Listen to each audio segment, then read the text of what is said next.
కాకినాడ రాయుడుపాలెంలో గల సిటీసీ ప్రాంగణంలో కాకినాడ పట్టణంలో గల అన్ని పాస్టర్స్ ఫెలోషిప్స్ వారి సహకారంతో దైవ సేవకులు సువార్థికుల సదస్సును నిర్వహించారు. కార్యక్రమానికి CTC COC COM director all India Christian council ప్రధాన కార్యదర్శి డాక్టర్ స్టీఫెన్ ఆనంద్ స్వాగతం పలికారు. కార్యక్రమానికి CTC COC COM director all India Christian council ప్రధాన కార్యదర్శి డాక్టర్ స్టీఫెన్ ఆనంద్ స్వాగతం పలికారు. సిటీసీ వ్యవస్థాపకులు డాక్టర్ ఎంఎస్ విలియమ్స్ ముఖ్య అతిథిగా పాల్గొన్నారు. ప్రముఖ దైవ సువార్థికులు కెచియా ఆర్ జోషియా రంజీబాబు వాక్య పరిచర్య చేసి దైవ సందేశం అందించారు.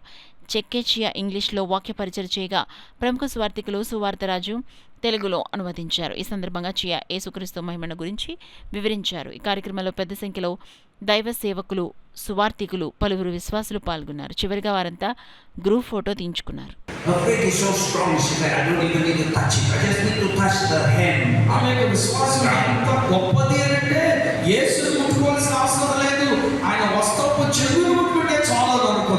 Truly now she touched the clothing, she was healed. నిజమేగా ఆమె వెనక తట్టుగా వచ్చింది, ఆయన వస్త్రపు చెంగును ముట్టుకుంది, ఆమె బాగుపడింది. But Jesus did not let her go with a healing. కానీ ఆమె ఆరాధన రక్తదాన కట్టాడని తెలుసుకున్న తర్వాత ఆమె వదిలేదే యేసయ్య. Jesus said, who touched me? యేసు వారు తిరిగి ఎవరు నన్ను ముట్టుకున్నారు అని అడిగాడు. Disciples said, there's a big crowd. Oh, Jesus pushing up. People who touch me. బోధకుడు ఇదే ఎలాంటి ప్రశ్న అడుగుతున్నా, ఎంతమంది జనసమూహం దొమ్మిగా మన మీదకి వస్తున్నారు, అందరూ ముట్టుకుంటున్నారు, నేను రాష్ట్రం పూసుకొని తిరుగుతున్నాను అంటారు శిష్యులు.